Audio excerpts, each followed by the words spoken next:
They say family is supposed to be your safe haven, but what happens when they're the ones choking the life out of you, when your sister's game leaves your arm shattered, and your parents just laugh it off?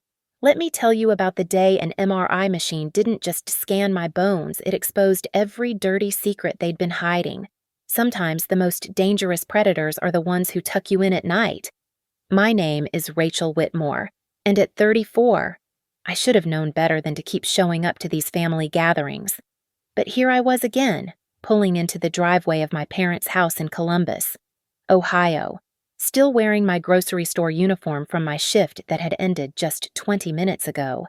The red vest with Fresh Mart embroidered across the chest felt like a scarlet letter announcing my failures to anyone who cared to look.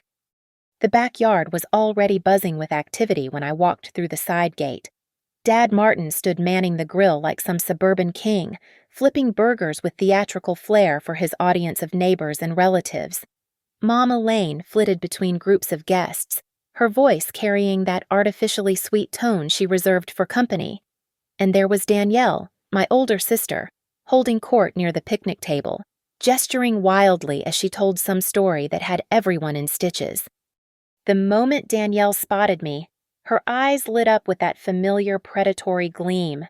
Well, look who finally decided to grace us with her presence, she announced loud enough for half the party to hear, still rocking that glamorous checkout girl look. I see. A ripple of uncomfortable laughter spread through the nearest cluster of guests. I felt my cheeks burn as I tried to force a smile, the way I'd been trained to do since childhood. Don't make waves, Rachel. Don't cause a scene. Just laugh it off. Traffic was murder coming from work, I mumbled, hoping to deflect her attention. But Danielle was just getting started. She sauntered over, her designer sundress and perfectly styled hair making me feel even more out of place. Oh, honey, you know what your problem is. You never learned how to have fun. Remember when we were kids and I used to have to teach you how to play? The word play coming from her mouth made my stomach clench. I knew exactly what kind of play she was referring to, and it had never been fun for me. But here, surrounded by neighbors and family friends, with their expectant faces turned toward us like we were some kind of entertainment, I felt trapped in the familiar role of willing participant in Danielle's games. Those were different times, I said weakly, taking a step back. Oh, come on, Danielle laughed, and I could hear the edge creeping into her voice. Don't be such a spoil-sport. We're family plays together. Mr. Patterson from next door chuckled. Sisters, am I right? Always picking on each other. If only he knew. If only any of them knew that Danielle's idea of sisterly teasing had left me with bruises I'd learned to hide, with a hypervigilance that made me flinch at sudden movements, with a voice so small I could barely order coffee without apologizing for existing. Mom appeared at my elbow, her smile tight. Rachel, sweetie, you look tired. Long day counting nickels and dimes. Her laugh tinkled like broken glass, and the nearby guests joined in dutifully. I wanted to disappear. I wanted to walk back through that gate, get in my car, and drive until I hit the ocean. Instead, I stood there, a 34-year-old woman reduced to feeling like the awkward, unwanted child I'd always been in this house. Actually, we had a really busy day. The new shipment of boring, Danielle sang out, cutting me off. God, Rachel, you could make winning the lottery sound like a grocery list. No wonder you're still single. More laughter. Always more laughter at my expense. I glanced around desperately, looking for someone, anyone, who might see how wrong this felt, but they were all caught up in the show, in the comfortable dynamic where I was the punchline and they were the audience. That's when I noticed her a woman I didn't recognize, standing slightly apart from the others near the garden. She wasn't laughing. She was watching with sharp, intelligent eyes that seemed to see right through the performance. When our gazes met, she gave me the smallest nod, and I felt something I hadn't experienced in years at one of these gatherings, the sense that someone saw me as more than just comic relief. You know what, Danielle said, her voice taking on that particular tone that made my blood run cold. "I think it's time for a little throwback. Remember our old game? Rachel. The one where I'd help you toughen up." My mouth went dry. "Danielle, I don't think—" "Oh, come on," she cooed, moving closer. "For old time's sake. Everyone wants to see how the Whitmore sisters used to play, don't you?"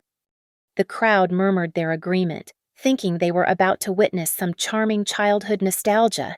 They had no idea they were about to become witnesses to something much darker. "Come here, little sister," Danielle said, her voice dripping with false sweetness as she grabbed my wrist.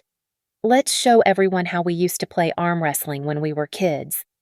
But this wasn't arm wrestling. I knew what was coming the moment her fingers wrapped around my forearm like a vice. The familiar ice-cold dread flooded my system as she positioned herself behind me, her grip shifting to that specific hold she'd perfected years ago, the one that let her twist my arm behind my back at just the right angle to cause maximum pain while looking like harmless sibling roughhousing. "Danielle, please don't—" I started, but she was already applying pressure. "Oh, don't be such a baby," she laughed, and the sound was like nails on a chalkboard. "This is how we toughen up little sisters, right, everyone?" The crowd chuckled, thinking they were watching some nostalgic family moment. They couldn't see the way she was gradually increasing the torque on my arm, or how my face had gone white with pain. To them, it probably looked like playful wrestling. "Say, Uncle," Danielle whispered in my ear, loud enough for others to hear. "Come on, Rachel, just like old times. Say Uncle and I'll let go." The pain was excruciating. She had my arm twisted at such an unnatural angle that I could feel something grinding in my shoulder socket. My fingers were already going numb, tingling with that horrible pins and needles sensation that meant she was cutting off circulation. "Uncle," I gasped, but she didn't let go. She never let go when I said uncle. "I don't think I heard you," she said sweetly, twisting harder. "You'll have to speak up, Rachel. You know how quietly you talk." That's when I heard Dad's booming laugh from across the yard. "Give her hell, Danny. Maybe it'll teach her to stand up for herself for once." The betrayal hit me harder than the physical pain. My own father was encouraging this. He was actually enjoying watching his older daughter torture his younger one in front of a crowd of neighbors. "Martin," Mom called out, but she was laughing too. "Don't encourage them.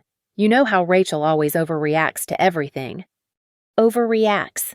That word had been the soundtrack of my childhood. Every time Danielle hurt me, every time I cried, every time I tried to tell them what was really happening, I was overreacting. I was being dramatic. I was making mountains out of molehills. The pain was becoming unbearable. I could feel tears streaming down my face, but I bit my lip to keep from crying out. Crying would only make it worse. It would give them more ammunition, more proof that I was weak, that I was overreacting, that I deserved whatever I got. "Stop it," someone said sharply, and the voice cut through the haze of pain like a knife. "Stop it right now." It was the woman from the garden, the one who'd been watching with those intelligent eyes. She was striding toward us with purpose, her face set in hard lines. "It's just a game," Danielle said, but I could hear uncertainty creeping into her voice. This wasn't part of her script. No one had ever interrupted before. "That's not a game," the woman said firmly. "Let go of her arm. Now." "And you are?" Dad asked, his voice taking on that authoritative tone he used when his control was being challenged. "Samantha Rodriguez," the woman replied without taking her eyes off Danielle. "And I'm telling you to let go of your sister before you seriously hurt her." "We're just playing around," Danielle insisted, but her grip loosened slightly. "Rachel's fine, aren't you? Rachel—" I couldn't speak. The relief of the pressure easing even a fraction was overwhelming, but I could already tell something was wrong. My arm felt wrong, like the bones weren't sitting where they should be. "Look at her face," Samantha said, her voice getting louder. Does she look fine to you? Look at her arm. Look at the angle you've got it twisted.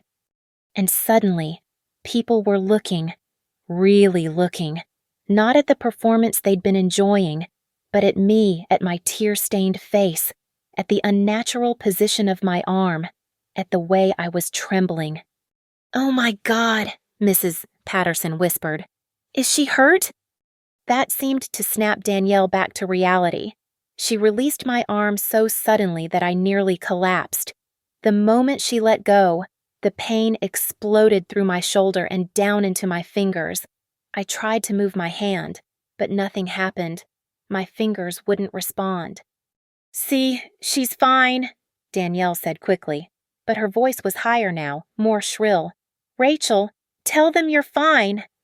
I opened my mouth to do exactly that, to play my part, to smooth things over, to make everyone comfortable again. But when I tried to lift my arm, it just hung there uselessly at my side. "I can't move my fingers," I whispered, staring down at my hand in horror. The backyard went dead silent. "Call 911, Samantha said, pulling out her phone. "Now." "That's not necessary," Dad said quickly, moving toward us. "She's just being dramatic. Rachel's always been—" "I'm calling 911, Samantha interrupted, already dialing. "And if anyone tries to stop me or convince her she's fine, I'm calling the police too." For the first time in my life, someone was standing up for me. Someone was refusing to let my family gaslight me into believing that my pain didn't matter. As Samantha spoke to the emergency dispatcher, I looked around at the faces of the party guests, some concerned, some uncomfortable, some already reaching for their phones to capture what was becoming a very different kind of entertainment. And in that moment, I realized that everything was about to change. The atmosphere in the backyard shifted like a record scratch. The easy laughter died away, replaced by uncomfortable murmurs and the sound of shuffling feet. Some guests were already backing toward the gate, suddenly remembering urgent appointments elsewhere. "Ma'am, I need you to stay on the line," Samantha said into her phone, her eyes never leaving my family. "Yes, we have a possible assault situation. The victim's arm appears to be injured, and she can't move her fingers." "Assault!" Dad's voice cracked like a whip. "Now wait just a damn minute. This is a family gathering, and you're way out of line here, lady." But Samantha didn't flinch. She had the phone pressed to her ear with one hand and was gently guiding me to sit down on a nearby lawn chair with the other. "Can you wiggle your fingers at all?" she asked me quietly. I tried again, concentrating all my effort on just moving my pinky. Nothing. It was like my hand belonged to someone else. "No," I whispered. "It's completely numb." "Don't move it," she instructed. "Just keep it still until the paramedics get here." Paramedics. Mom had appeared beside us, her face flushed with embarrassment and anger. "Samantha, I think you're blowing this completely out of proportion. The girls were just playing around like they always do." "Playing around?" Samantha's voice was incredulous. "I watched your daughter deliberately twist her sister's arm behind her back while she begged her to stop. That's not playing. That's assault." The word hung in the air like a bomb that hadn't exploded yet. I saw several guests exchange glances, and more than one person was discreetly recording with their phones now, though whether they were documenting the injury or just capturing drama for social media, I couldn't tell. "Put those phones away," Dad barked at the crowd. "This is a private family matter." "Actually, sir," Samantha said, still holding her own phone, "I'd encourage people to keep recording. This woman needs witnesses to what happened here." Danielle, who had been uncharacteristically quiet since releasing my arm, finally found her voice. "This is insane. We're sisters. Sisters Roughhouse. Right. Rachel. Tell them this is just how we've always been." All eyes turned to me.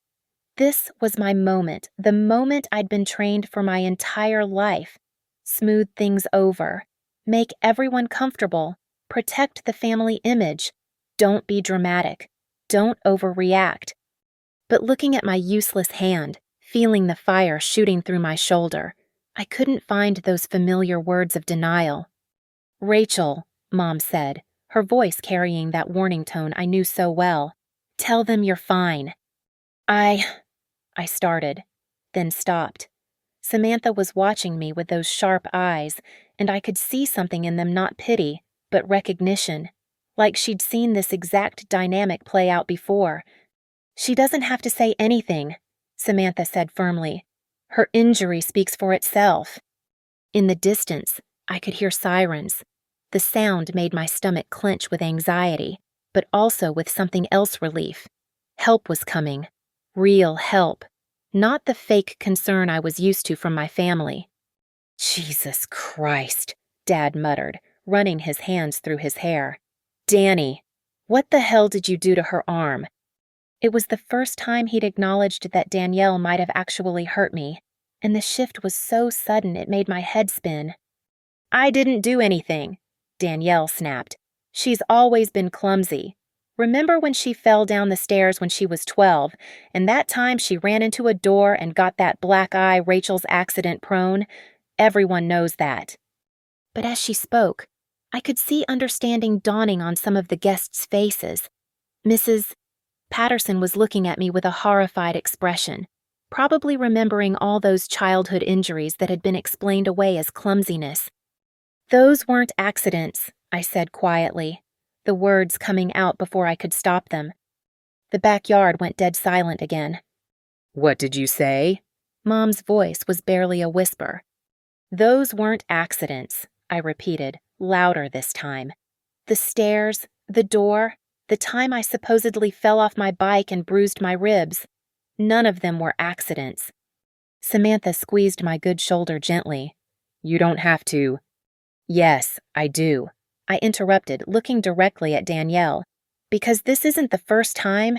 It's just the first time someone else was watching." The sirens were getting closer. Red and blue lights were beginning to flash through the trees at the front of the house.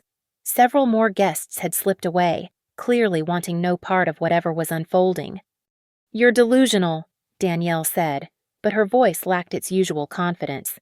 "You're making this up. Mom, Dad, tell them she's making this up." But Mom and Dad were both staring at me with expressions I'd never seen before, not anger or dismissal, but something that looked almost like fear. "The paramedics are pulling up," someone called from the front yard. As we waited for them to make their way to the backyard, Samantha leaned down close to my ear. "You did the right thing," she whispered. Speaking up was the right thing. For the first time in 34 years, I actually believed that might be true. The paramedics moved through the backyard with professional efficiency, their equipment cases and uniforms cutting through the party atmosphere like a knife through silk. The lead EMT, a middle-aged woman with kind eyes and steady hands, knelt beside my chair while her partner began setting up their equipment. "I'm Sarah," she said, her voice calm and reassuring. "Can you tell me what happened to your arm?" Before I could answer, Dad stepped forward. "Look, this is all blown out of proportion. The girls were just horsing around, and Rachel here has always been prone to dramatics. She probably just pulled a muscle." Sarah didn't even glance at him. Her attention remained focused entirely on me. "Ma'am, I need to hear from you. Can you describe what happened?" "My sister twisted my arm behind my back," I said, surprised by how steady my voice sounded. "She wouldn't let go when I asked her to stop. Now I can't move my fingers." Sarah's expression grew more serious as she gently examined my arm, being careful not to move it. "Can you feel this?" she asked, lightly touching different spots on my hand and forearm. "No," I admitted. "Nothing from my wrist down." Her partner, a younger man named Jake, was taking notes and occasionally glancing at the crowd of remaining party guests. "How long was the pressure applied?" he asked. "Maybe 2 or 3 minutes," Samantha answered when I hesitated. "I timed it from when I first noticed something was wrong." 2 or 3 minutes of sustained pressure in that position could definitely cause nerve damage, Sarah murmured to her partner, then addressed me again. "We need to immobilize this and get you to the hospital for x-rays and possibly an MRI. X-rays. Mom laughed nervously. Don't you think that's a bit much? She's probably just— Ma'am, Jake interrupted politely but firmly. We need to rule out fractures, dislocations, and nerve damage. This type of injury requires immediate medical attention. As they worked to carefully secure my arm in a sling and prepare me for transport, I noticed a new arrival at the edge of the yard. A tall man in a rumpled sport coat was showing his badge to Mr. Patterson, who pointed in our direction. Detective Harris. The man introduced himself as he approached our group. I'm here as part of standard protocol when we receive calls about potential domestic violence. The word domestic violence hit the remaining party guests like a physical blow. I watched as the last few neighbors made hasty excuses and disappeared through the gate. This is ridiculous, Danielle said, her voice rising to a pitch I recognized from childhood tantrums. It was just a game. We're sisters. Sisters play rough sometimes. Detective Harris pulled out a small notebook. I understand you're the one who applied the arm hold. He asked Danielle. It wasn't an arm hold. We were just— Danielle looked desperately at our parents for support. Officer, this is clearly a misunderstanding, Dad said, stepping forward with his hand extended like he was greeting a neighbor. I'm Martin Whitmore. These are my daughters. You know how siblings can be. Harris didn't shake his hand. Instead, he looked directly at me. Ms. Whitmore, has your sister ever hurt you like this before? The question hung in the air like a challenge. Everyone was staring at me, the paramedics pausing in their work, Samantha standing protectively nearby, my family with expressions ranging from pleading to threatening. Yes, I said quietly. Rachel, Mom hissed under her breath. Yes, I repeated, louder this time. This isn't the first time. Harris made a note. Can you give me some examples? And suddenly, it was like a dam bursting. Years of buried memories came flooding back, not just the big incidents, but all the little ones. All the times I'd been told I was being dramatic, that I was overreacting, that it was just normal sibling behavior. When I was 12, she pushed me down the stairs and told everyone I fell. When I was 16, she slammed my hand in a car door and said it was an accident. Last Christmas, she accidentally elbowed me in the ribs so hard I couldn't breathe properly for a week. She's making this up, Danielle said desperately. She's always been jealous of me. She's always— I have photos, Samantha interrupted suddenly. Everyone turned to stare at her. I was taking pictures of the garden earlier, and I caught the whole thing on video by accident. The angle, the duration, her refusing to let go when Rachel asked her to stop. My heart stopped. Video evidence. Actual proof that this had happened exactly the way I said it did. I'd like to see that video, Harris said. As Samantha pulled out her phone, I watched my parents' faces change. The bluster and denial were evaporating, replaced by something that looked like panic. We're ready to transport, Sarah announced, standing up from where she'd been securing my arm. She needs to get to the hospital now. I'll ride with her, Samantha said immediately. Now hold on, Mom protested. She's our daughter. We should— You can follow in your own car, Harris said firmly. I may have more questions for all of you. As they helped me onto the stretcher, I caught sight of Danielle's face. For the first time in my life, she looked scared, not annoyed or frustrated that her game had been interrupted, but genuinely frightened. Rachel, she called as they wheeled me toward the ambulance. Rachel, you know I didn't mean to really hurt you. Right. You know I love you. Right. I looked back at her. This woman who had tormented me for 34 years, who had convinced me that pain was love and silence was survival. And for the first time in my life, I had an answer ready. No, I said simply. I don't know that at all. The ambulance doors closed behind me with a decisive click, cutting off whatever response she might have had. As we pulled away from the house, I could see Detective Harris still talking to my family through the back window, his notebook out, their body language growing more defensive by the minute. For the first time in my life, I wasn't the one who was going to have to explain myself. The emergency room at Columbus General was a blur of fluorescent lights and antiseptic smells. They'd given me something for the pain, but my arm still throbbed with each heartbeat as I lay on the examination table, waiting for the MRI results. Samantha sat in the chair beside me, occasionally checking her phone and updating me on the messages from Detective Harris. "He says your parents arrived about 10 minutes ago," she said quietly. "They're in the waiting room asking to see you." I closed my eyes. Even here, even with medical professionals documenting my injury, I could feel the familiar pull of family obligation trying to drag me back into their orbit. I don't want to see them yet. "You don't have to," Samantha reminded me. "You're an adult. You get to decide." The concept felt revolutionary. I'd spent so many years being told what I felt, what I experienced, what I remembered, that the idea of having agency over something as simple as who I spoke to felt foreign. Dr. Martinez entered with a tablet in her hands and an expression I couldn't quite read. "Rachel, I have your MRI results. I'd like to discuss them with you." My stomach clenched. "Is it bad?" She pulled up a chair and angled the tablet so I could see the screen. "You have a hairline fracture in your radius, and there's significant swelling around the median nerve, which explains the numbness in your fingers. But that's not what concerns me most." She swiped to a different image, pointing to various spots on the scan.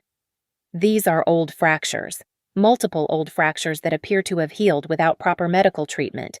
This one in your wrist looks like it happened years ago. This compression fracture in your forearm.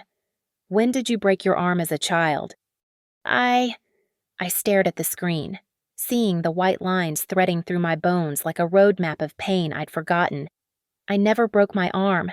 I never went to the doctor for a broken arm." Dr. Martinez exchanged a look with Samantha. "Rachel, you've had at least 3 separate fractures in this arm alone, all at different times, all healed incorrectly. The scarring patterns suggest they were caused by twisting forces, not falls or accidents." The room started to spin. All those times Danielle had played her games. All those times I'd been told I was fine, that I was being dramatic, that the pain would go away if I just stopped complaining about it. "There's more," Dr. Martinez continued gently. "The imaging shows old rib fractures as well, at least 2, possibly 3. Again, these appear to have been untreated." "She said she fell down the stairs when she was 12, Samantha said quietly. "And that there were other incidents." "These injuries are consistent with repeated physical abuse," Dr. Martinez said, her voice professionally calm but her eyes kind. "I'm required to document this in your medical record, and I need to ask, are you currently in danger? Are you living with the person who caused these injuries?" "No," I said quickly. "I live alone. I have my own apartment." "That's good." She made some notes on her tablet. "Detective Harris is here and would like to speak with you when you're ready. He says he has some additional questions about today's incident." 20 minutes later, Detective Harris pulled up a chair beside my hospital bed. He was younger than I'd initially thought, maybe early 40s, with tired eyes that suggested he'd seen too much of the worst parts of human nature. "How are you feeling?" he asked. "Like my whole life has been a lie," I answered honestly. He nodded like that was a perfectly reasonable response. "I've been reviewing the medical evidence with Dr. Martinez, combined with the video Ms. Rodriguez provided and the witness statements from today. We have grounds to pursue charges against your sister." My heart hammered. Charges. Assault in the 4th degree, at minimum, possibly aggravated assault, depending on how the prosecutor wants to handle it. He paused, studying my face. "But I need to be honest with you about what comes next. Your family is already working on damage control." "What do you mean?" Harris pulled out his phone and showed me a text message. "Your sister's husband is a lawyer. He's been making calls.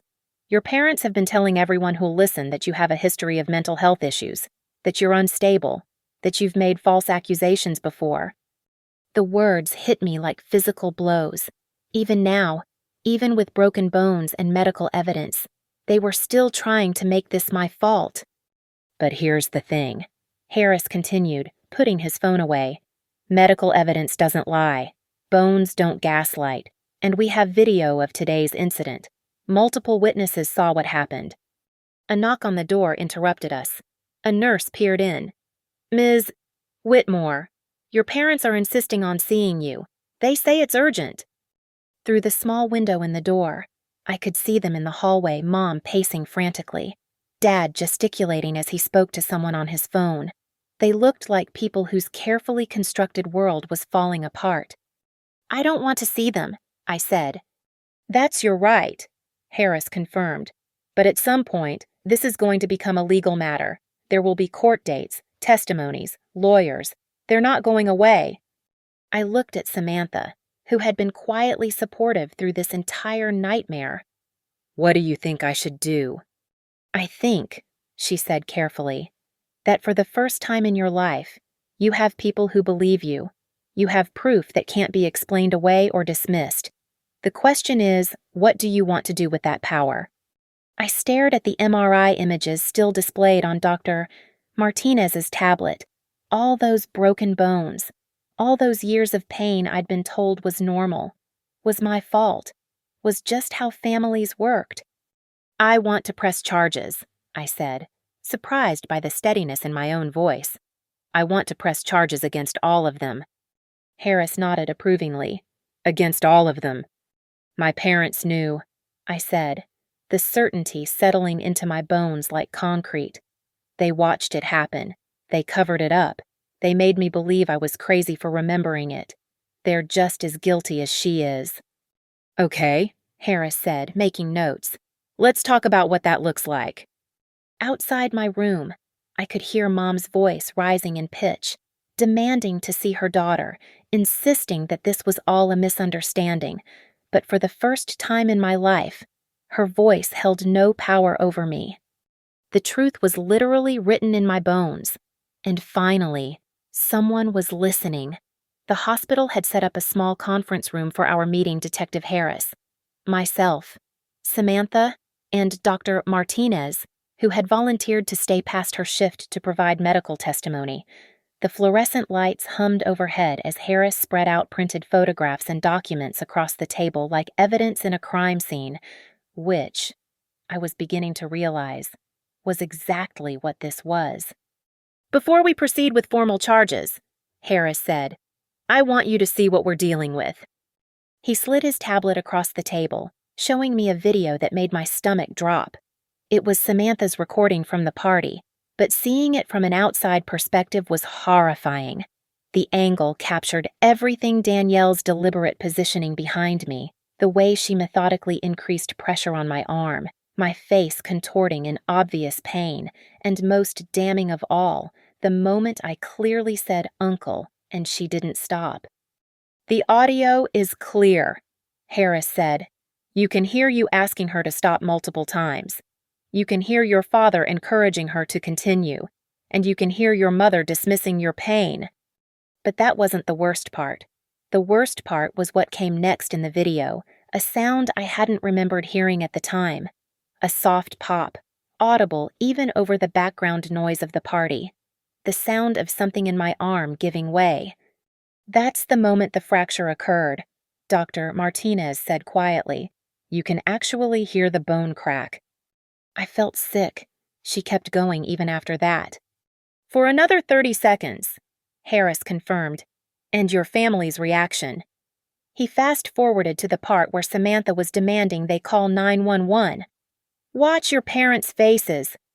I watched in horror as my mother rolled her eyes and my father threw his hands up in exasperation, not concern for my injury, but annoyance at the disruption to their party. They looked like people whose carefully orchestrated performance had been interrupted by an inconvenient truth. A knock on the conference room door made us all look up. A nurse peered in nervously. Detective Harris, there's a man outside claiming to be Ms. Whitmore's brother-in-law. He says he's her sister's attorney and he's demanding to speak with you. Harris's expression darkened. Did he show you any credentials? He has a business card. Says his name is David Parker, from Parker and Associates. Tell Mr. Parker that this is an active investigation, and if he wants to communicate with the police, he can call the station and schedule an appointment like everyone else." After the nurse left, Harris turned back to me. "This is exactly what I was talking about. They're already trying to control the narrative, trying to intimidate witnesses and interfere with the investigation." "What kind of things are they saying?" I asked, though I wasn't sure I wanted to know. Harris hesitated. "Your sister has provided us with what she claims is documentation of your mental health history, medical records that supposedly show a pattern of self-harm and false accusations." The words hit me like a slap. "That's not I never—" "We know," Samantha said firmly. "Anyone who watched that video can see exactly what happened. The problem," Harris continued, "is that these kinds of cases often come down to credibility. Your family is going to paint you as unstable, vindictive, maybe even delusional. They're going to say this was an accident blown out of proportion by someone with a history of making things up." I felt the familiar panic rising in my chest, the same feeling I'd had my entire life when my version of reality was questioned. But then, Dr. Martinez spoke up. "They can question her mental state all they want," she said, her voice sharp with professional indignation. "But they can't argue with the medical evidence. Those old fractures didn't heal themselves incorrectly. They weren't treated because no one took her to a doctor. That's not mental illness, that's medical neglect at best. And more likely, it's evidence of ongoing abuse." Harris nodded. "Which brings us to the next issue. Based on the pattern of injuries and the timeline you've provided, we have grounds to investigate your parents for child endangerment and failure to report suspected abuse." "My parents," the words came out as a whisper. "Rachel, you were a minor when most of these injuries occurred. Your parents had a legal obligation to protect you. Instead, they enabled your sister's behavior and covered up evidence of abuse. In Ohio, that's a felony." The room spun around me. I'd come to this hospital thinking I was dealing with one broken bone, one moment of family dysfunction taken too far. Now I was looking at criminal charges against my entire family. Decades of abuse finally seeing daylight. "I need you to understand what you're signing up for," Harris said gently. "This won't be easy. They're going to fight back hard. They'll try to discredit you, probably try to turn other family members against you. Your sister's husband is already making noises about defamation suits." "Let him," Samantha said fiercely. "Truth is an absolute defense against defamation." Another knock interrupted us. This time it was a different nurse, looking even more flustered than the first. "I'm sorry to bother you again, but there's a whole group of people in the waiting room now demanding to see Ms. Whitmore. They say they're family, and they're getting pretty loud about it." Through the conference room window, I could see into the main waiting area. My parents were there, along with Danielle and her husband David. But there were others too, my Aunt Susan, my cousin Mark, even my elderly grandmother in her wheelchair. They'd called in reinforcements. "They're staging an intervention," I realized. "They're all here to convince me to drop this." "That's witness intimidation," Harris said grimly. "And it tells me they know exactly how serious this is." I watched my family through the glass, saw them huddled together in their familiar formation, them against the world, just like always. Except this time, I wasn't part of their circle. This time, I was the world they were against. "What happens if I go through with this?" I asked. "We arrest your sister on assault charges," Harris said. "We open investigations into your parents' actions during your childhood. We let the prosecutor decide how far this goes. And if I don't, then you go home. They go home, and nothing changes, except now they know you're willing to speak up, which means they'll be even more careful to make sure you can't prove anything next time." Next time. The words hung in the air like a promise and a threat. I looked at the MRI images still spread across the table, at the video paused on my contorted face, at the medical records documenting years of untreated injuries. Then I looked through the window at my family, plotting their defense against my truth. "I want to press charges," I said, my voice steady and clear.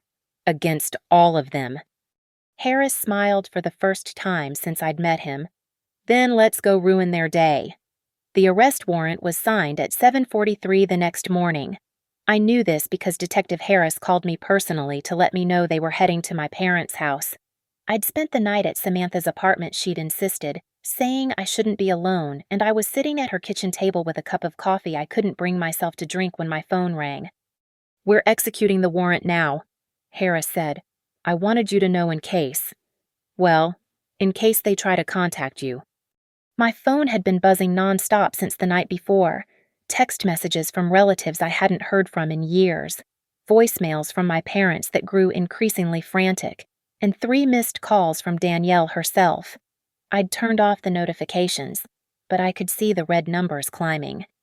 "Will you let me know when it's done?" I asked. "Of course, and Rachel, you did the right thing." Samantha was getting ready for work, but she kept checking on me every few minutes. "You sure you don't want me to stay home today?" "No, I need to do this by myself." It was true. For the first time in my life, I needed to experience the consequences of standing up for myself without someone holding my hand. The call came at 9:15. "It's done," Harris said, and I could hear the satisfaction in his voice. "Danielle is in custody. We read her the charges: assault in the 2nd degree, aggravated assault based on the pattern of previous incidents, and criminal endangerment." "How did she react?" "About how you'd expect.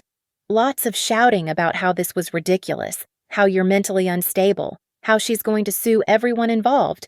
Her husband was there making threats about wrongful arrest lawsuits."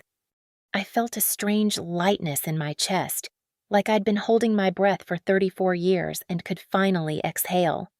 What about my parents? "That's more complicated. We've opened an investigation based on your medical records and testimony. But building a case for historical child endangerment takes time.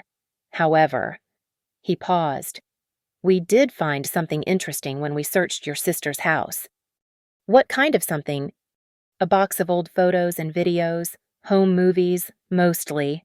Your parents apparently documented a lot of family gatherings over the years." My blood went cold. "And let's just say your sister's games were well documented. We found footage going back to when you were maybe 8 or 9 years old. The pattern of behavior is undeniable." I had to sit down. All those family videos I'd assumed were lost or thrown away, they'd been keeping them. Evidence of years of abuse, cataloged and stored like trophies. "There's something else," Harris continued. "When we arrested your sister, she tried to bargain, said she'd testify against your parents in exchange for reduced charges. Apparently, she's claiming they encouraged her behavior, told her it was normal sibling interaction." The irony was breathtaking. Danielle, who had tormented me for decades with my parents' blessing, was now ready to throw them under the bus to save herself. My phone buzzed with an incoming call. Mom's number flashed on the screen. "Detective Harris, my mother's calling." "Don't answer it. Anything she says to you right now could be construed as witness tampering. Let it go to voicemail." But even after hanging up with Harris, I couldn't resist listening to the voicemail she left. "Rachel, honey, please call me back. This has gotten completely out of hand. Your sister made a mistake. Yes, but she didn't mean to hurt you. You know how she is. She just gets carried away sometimes. We can work this out as a family. We don't need police involved in our personal business. Please, sweetheart, you're tearing this family apart." The manipulation was so blatant it was almost laughable.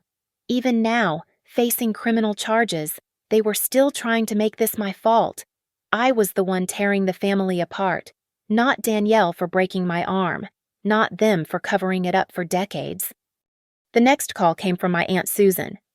"Rachel, I just heard about what happened with Danielle. I can't believe you'd do this to your own family. Whatever problems you girls have, they should be settled between yourselves, not involving the police like some kind of criminals. Your poor mother is beside herself. How could you be so vindictive?" Delete. Then my cousin Mark.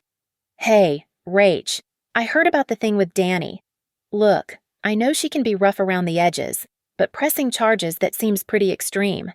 Maybe you should think about dropping this before it goes too far." Delete. Then my grandmother, her voice shaky and confused. Rachel, dear, I don't understand what's happening. Everyone's saying you had your sister arrested. That can't be right. You girls have always been so close. Please call me back and explain what's really going on. That one hurt the most. Grandma had always been kind to me, but she'd also never seen the worst of Danielle's behavior. Family gatherings with her around had always been on better behavior days. By noon, I had 17 voicemails and 43 text messages. The family phone tree had been activated, and everyone had apparently received the same talking points. I was being vindictive. I was tearing the family apart. I needed to drop the charges and work this out privately. What none of them knew was that it was too late for that. At 2:30, my phone rang with an unknown number. Ms. Whitmore, this is Assistant District Attorney Jennifer Walsh. I'm calling to let you know that the state is moving forward with prosecution of your sister. Based on the evidence we've reviewed, we're also opening a formal investigation into your parents' actions during your childhood. What does that mean exactly? It means that even if you wanted to drop the charges now, you couldn't. This isn't just about you anymore. The state of Ohio has determined that crimes were committed, and we're pursuing justice regardless of family pressure. After hanging up, I walked to Samantha's window and looked out at the quiet street. Somewhere across town, Danielle was sitting in a jail cell. Somewhere else, my parents were probably calling every lawyer they could find. And here I was, standing in a sunlit apartment, feeling something I'd never experienced before. Free. My phone buzzed with yet another text from my mother. Please, Rachel, don't let them destroy our family over one mistake. For the first time in my life, I typed back, you destroyed this family 34 years ago. I'm just finally telling someone about it. Then I blocked her number. The call from Detective Harris came 3 weeks later, just as I was getting ready for my physical therapy appointment. My arm was healing well, the feeling had returned to my fingers, and Dr. Martinez was optimistic about a full recovery. But the real healing, I was learning, would take much longer. I wanted to give you an update, Harris said. Your sister took a plea deal this morning. I sat down heavily on my couch. What kind of plea deal?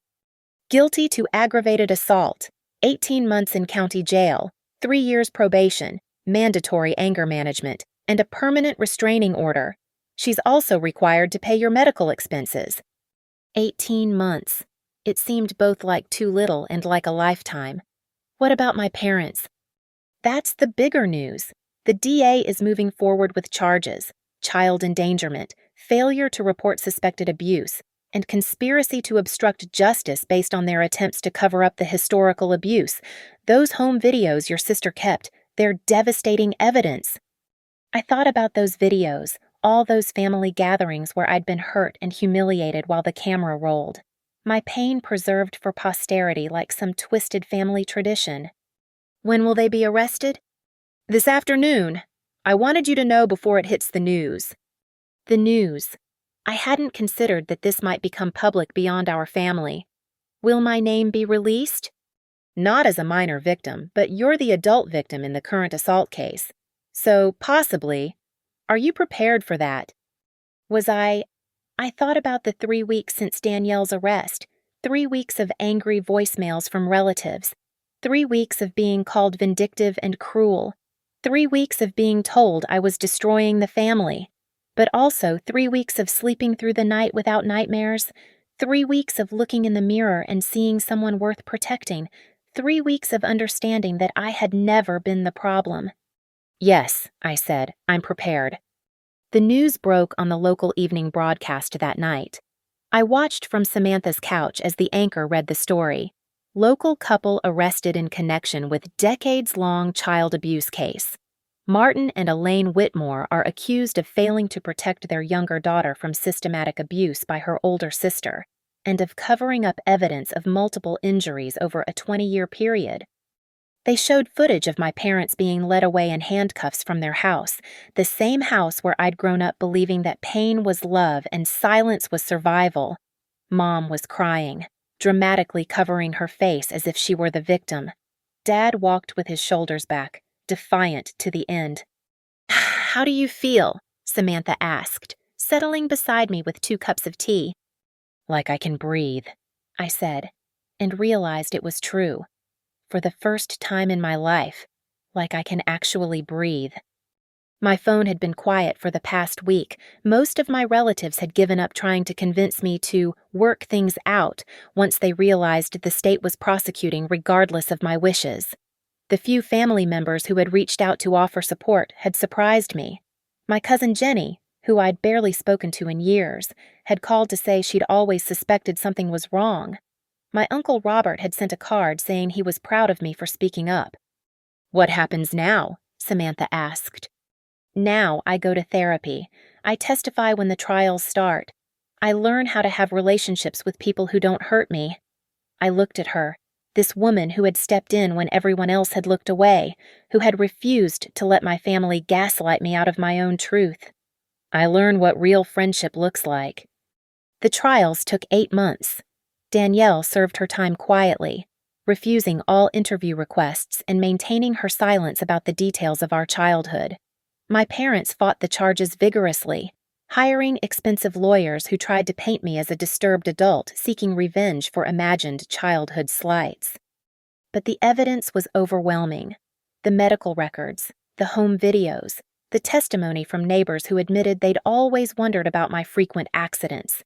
Even some of my relatives came forward, admitting they'd suspected something but hadn't wanted to interfere in family business.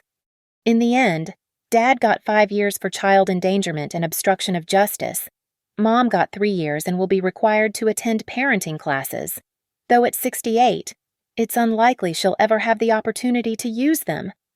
The day the verdicts were read, I sat in the courthouse with Samantha beside me and listened as the judge spoke about the duty to protect children, about the lasting damage of abuse, about justice finally being served. When it was over, I walked outside into the spring sunshine and realized that the little girl who had been taught to accept pain as love was finally, truly safe. I still work at Freshmart, but I'm taking night classes now studying social work, thinking about maybe helping other people who've been taught to believe their pain doesn't matter. I've learned that my voice has power, that my truth has value, that I was never the problem I was told I was. Sometimes people ask me if I regret pressing charges, if I miss my family, if I think I went too far. The answer is simple. I regret staying silent for so long. I miss the family I thought I had. But I don't mourn the family I actually had. And you can never go too far in protecting yourself from people who would rather hurt you than admit they were wrong. My arm healed completely. By the way, no lasting damage. Dr. Martinez said. Sometimes I think that's a pretty good metaphor for the rest of my life, too. Thank you for listening to my story. I'd love to hear from you. Comment below and let me know where you're listening from so we can connect with others who understand that speaking up is always worth it. Please subscribe to the channel and share your thoughts about finding the courage to break the silence. Your voice matters, and your truth deserves to be heard.